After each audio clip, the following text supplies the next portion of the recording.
ഡിജി mic mini transmitter നിലവിലെ ഏറ്റവും ചെറിയ ഡിസൈനാണ് ഡിജി മൈക്ക് മിനി ട്രാൻസ്മിറ്റർ.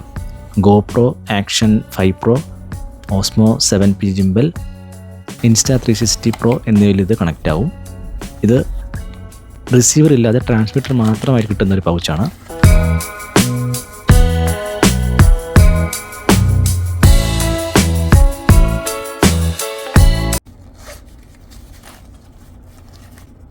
പിൻ സ്ക്രീൻ ഉണ്ട്, type C charge cable. Yes, അപ്പോൾ ഇതാണ് ഡിജി mic mini transmitter.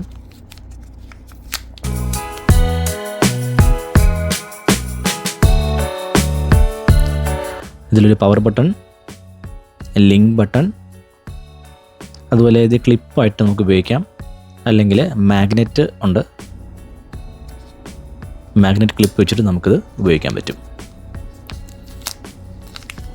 Charging dock, type C charging ഡോക്കാണ്. വൺസ് ചാർജ് ചെയ്ത് കഴിഞ്ഞാൽ 8 മണിക്കൂറോളം നമുക്ക് ഉപയോഗിക്കാൻ പറ്റും. സോ വിൻസ്ക്രീൻ നമുക്ക് 2 കളറിലാണ് കിട്ടുന്നത്, grey colour, black colour. Fit ചെയ്യുന്ന സമയത്ത് നമ്മൾ വളരെ കെയർഫുള്ളായിട്ട് ഇത് ഉപയോഗിക്കണം, അല്ലെങ്കിൽ ഇത് പെട്ടെന്ന് നശിച്ചു പോകാനുള്ള സാധ്യതയുണ്ട്. ഈ കാണുന്ന 2 നോബില്ലയോ, ഇതാണ് നമ്മൾ മൈക്ക് ട്രാൻസ്മിറ്ററിൻ്റെ പുറകിലായിട്ട് വെച്ചിട്ട് ഉപയോഗിക്കണം, നല്ല ഫിറ്റ് ആവത്തുള്ളൂ. അതുപോലെ തിരിച്ചെടുക്കുമ്പോൾ ഇതിൻ്റെ ഫ്രണ്ടിൽ നിന്ന് വേണം തിരിച്ചെടുക്കാനായിട്ട്.